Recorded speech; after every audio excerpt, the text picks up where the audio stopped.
Or they just leave. Goodbye. Put down their controllers and walk away, never to return. Oh, there we go. That's one of them. So matchup-wise, this one's going to be really silly. It's Pichu versus Little Mac. I don't really see anything that could deviate from that game plan. Pichu has the capabilities of dragging Little Mac past the point of being able to return to stage.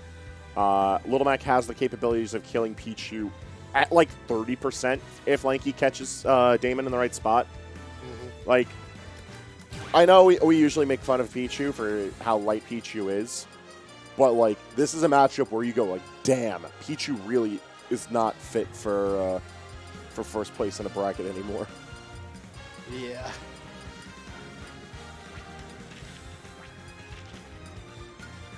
Let them get their controls set up, and then game one.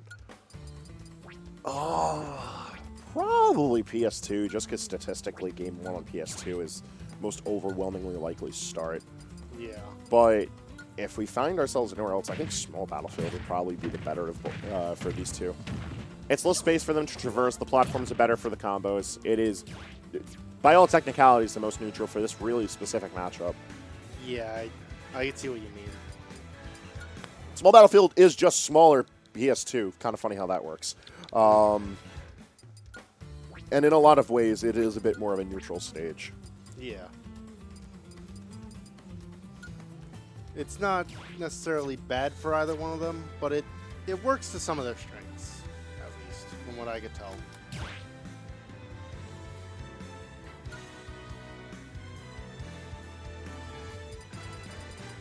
PS2 it is. It's not especially bad for Little Mac, but it is pretty good for Pichu. Pichu is able to take advantage of the lateral space. Oh, yeah, I forgot about this. What? PCDamonD said he was going to go Doc this tournament. Oh, I didn't get the memo. All right, well, I got. I got too, because I forgot. Well, shit. Oh, wait, I got to say name. I almost forgot. Y'all are really making me commentate Doc versus Little Mac. I forgot about this. All right, well, neither of these characters lack much in the way of kill power. They also don't have much in the way of recovery. So, almost like a high-stakes battle between these two characters. Good option on the slip counter, moving things forward for Lanky. If there's one thing I do have to give credit for Lanky, like, his dedication to this character has helped him with sussing out situations in a way where he has really good decision-making skills. Like, to the point where I'd put it in comparison to other players on the island on the higher echelon. Anchored down by a character that very much rewards those high decision-making skills by way of if he makes the wrong option, he just dies. But you make the right decisions, you find yourself like this. Got a solid enough lead, you have your way around how to rush down, and Damon's forced into a situation where he has to approach Little Mac because he has to figure out how to actually like move around this character. Dealing with the armor behind the smash attacks is actually easier said than done when you have a slower character like Doc, because you get situations like that. He's just plus on hit to the point where it's really hard to contest Little Mac buttons sometimes. Yeah. Although, as a wise man once said, he needs it. He kind of does. Let's be frank. Oh, I'll be frank. Yes, you are frank. It very much some days that's all I can be. Got the 2-2 count. It's good on Damon, recognizing when he gets the swing, but he needs to respect when Lanky can swing. Okay. Not close enough on the down smash. That will clip if Damon isn't careful enough with how he recovers. And if Lanky figures out how far he can put himself over the ledge, then that should be a surefire recovery. Reversal on the recovery, rather. Yeah, that was an interesting series of events from PCDamonD that worked out very well for him. It's almost even at this point. Yeah, he's swinging recklessly and taking advantage of the armor on down B is giving him a lot of opportunity to be able to swing like that. Of course, one of the more notable changes out of the 13.0 patch is being the armor on down B being buffed. Yeah, he needs it, I guess. Yes. This is very much an ironic he needs it because Doc was already one of those lethally niche characters in the hands of players like, I would say like Mabes and Sen, where if you don't really know what's going on, Doc sort of eradicates you. So giving this character just further tools to cement that game plan does make Doc one of those matchups where you kind of have to know it. Yeah. Little Mac, unfortunately, follows a lot of like the meme status of the character where he can't really recover and his approach options are a bit more on the linear end. And because of that, answering a lot of space with projectiles does give Doc a lot of room. But you need to actually finish your food. Doesn't matter how easy the character is to kill if you can't actually kill him. Yeah. And I think Lanky very much thrives on that, but not in this game. Game 1's going to go to Damon's Doc. Mm-hmm.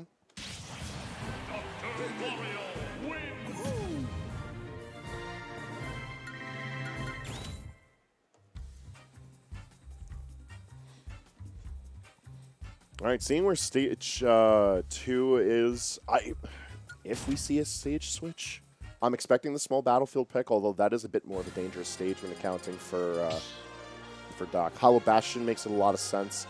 Given that the stage is a little lower to the base spot, there's a lot of opportunity for Little Mac to shark that platform.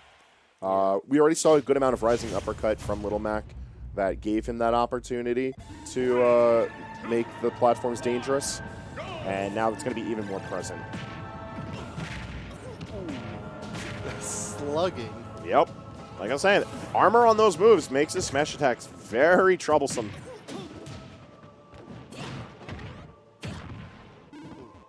Big damage. Yeah, very nice damage. Ooh, he's swinging.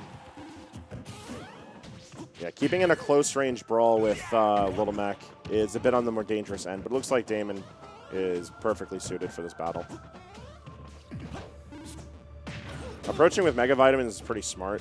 It gives you that range you need against Little Mac, and as a projectile, it's more serviceable as a hit confirm than it is like a zoning tool, which I think is just perfect for Little Mac. I mean, for DoctorMario.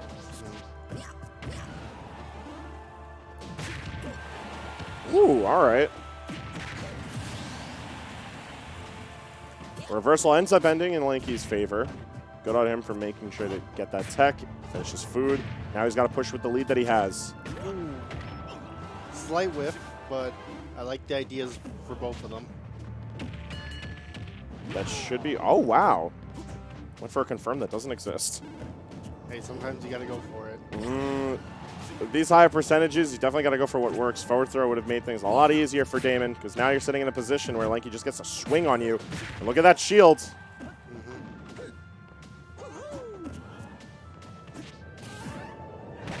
Yeah, that's curtains for you. That's a 3-1 lead for Lanky. Just playing out these ledge situations really well, making sure not to commit too hard to the ledge, and knowing when he gets to swing. Yeah, I feel like that's a big difference, is that he's finding his times a little bit better in this match. Little Mac is one of those characters that demands patience behind your buttons because there's such a heavy reward behind what you get to land. It's also why in situations like that you have to watch your jump because those aerial situations turn sour so quickly for Little Mac.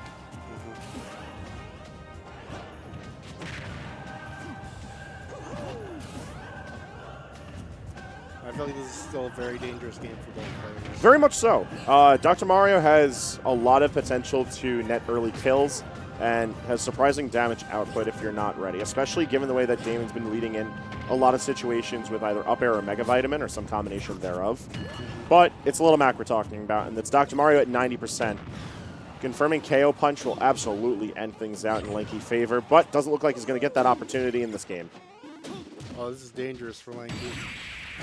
Very dangerous as the up smash manages to read the roll and gives the set to Damon 2-0.